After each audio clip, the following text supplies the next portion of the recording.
Vamos voltar agora ao Supremo Tribunal Federal em Brasília. Os repórteres Vladimir Neto e Júlio Mosquera estão com a lista completa dos políticos que serão investigados. Júlio e Vladimir. É isso mesmo, Renata. Agora temos aqui a lista completa dos nomes. Vamos começar pelo partido que foi mais atingido, com mais nomes nessa lista de investigados. O Partido Progressista, o PP. Nessa lista estão João Alberto Pizzolatti, Simão Cecim, Arthur Lira, Benedito de Lira, José Otávio Germano, Luiz Fernando Faria, Roberto Teixeira, Nelson Meurer, Eduardo da Fonte, Ciro Nogueira, Aguinaldo Ribeiro, Aline Correia, Carlos Magno, Dilceu Esperafico, Gladson Cameli, Jerônimo Gergen, João Felipe de Souza Leão, Sandy Júnior, Afonso Ram, José Linhares, José Olímpio, Lázaro Botelho, Luiz Carlos Rains, Mário Negromonte, Pedro Correia, Pedro Henri, esses dois últimos condenados no Mensalão, Renato Möllin, Renato Balestra, Roberto Brito, Wilson Covatti e Valdir Maranhão, além de João Argolo, que agora está no Solidariedade. Mas temos também nomes no PMDB e no PT, não é, Júlio? Vamos à lista, então, dos nomes do PMDB e do PT.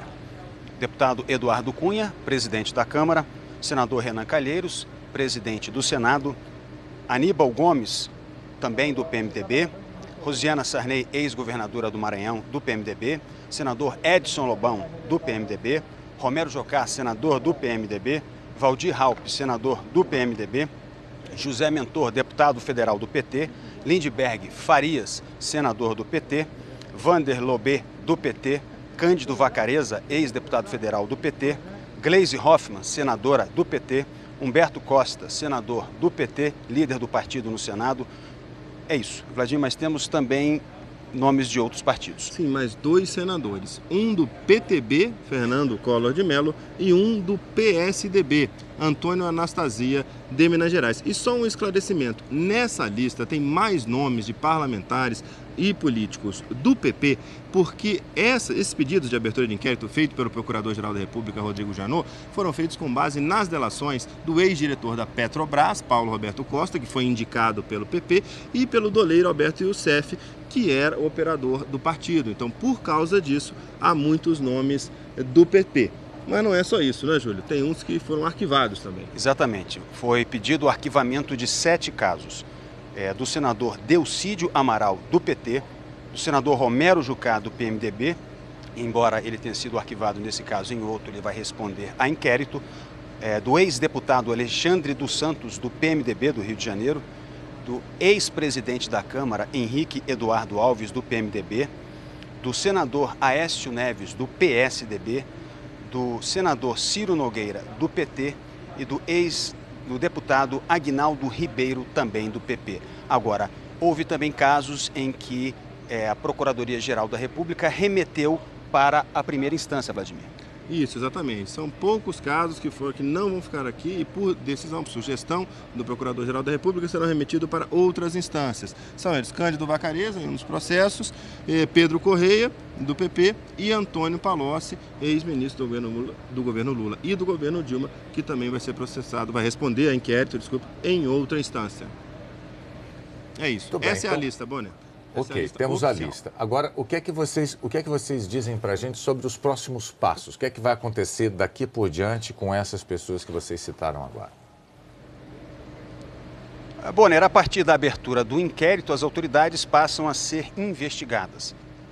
Os advogados de defesa dessas autoridades vão tomar conhecimento do processo, vão saber o que foi apurado, eles podem pedir para que testemunhas sejam ouvidas, eles podem questionar o trabalho que foi feito até agora e o Procurador-Geral da República, com toda a equipe dele, pode fazer a mesma coisa, pedir que sejam ouvidas pessoas, pedir a quebra de sigilo bancário, fiscal, telefônico, ir atrás de provas. Depois que isso tiver concluído, o Procurador-Geral da República, sempre sob a supervisão do ministro Teori Zavascki, pode pedir ao Supremo Tribunal Federal que as pessoas que ele julgar que devem ser denunciadas, então sejam denunciadas para abertura de processo. E aí uma questão técnica, no caso de presidentes da Câmara e do Senado, quem decide isso é o plenário do Supremo Tribunal Federal, que é composto por 11 ministros. No caso das outras autoridades, a decisão fica com a segunda turma, que é composta por 5 ministros. Bonner, Renata. Agora, Vladimir e Júlio, já se sabe o teor dos despachos do ministro Zavascki que embasaram, que motivaram tanto os pedidos de abertura de investigação quanto de arquivamento? Não, esse material, Renata, ainda não é conhecido. Ele está sendo divulgado nesse momento. A expectativa é de que nos próximos instantes, ou até no máximo nas próximas horas, a gente tome conhecimento de todos os detalhes das delações premiadas, né, de Paulo Roberto Costa e Alberto Youssef, o que eles citaram sobre cada um desses parlamentares, o que nós pretendemos detalhar em outros telejornais. O que a gente sabe nesse momento é que as suspeitas mais comuns dos casos são dos crimes de corrupção, lavagem de dinheiro e até formação de quadrilha. Muito obrigado, Vladimir Neto, Júlio Mosquera, os dois aí reunindo os dados para passar para os telespectadores do Jornal Nacional. Lembrando que a lista foi divulgada faltando 1 minuto para o Jornal Nacional entrar no ar e ao longo dessa edição eles foram reunindo os nomes para poder apresentar aqui. Muito bem, Renata acabou de perguntar, os motivos que embasaram a decisão do ministro não estão ainda publicados, isso poderá acontecer nas próximas horas. É claro, você vai ter a cobertura completa desse assunto importantíssimo, dessa sexta-feira tensa para a política nacional, logo mais no Jornal da Globo. E é claro também, amanhã, de novo, no Jornal Nacional, é um tema que será revisitado, aí sim, com todos os detalhes que já tiverem sido liberados.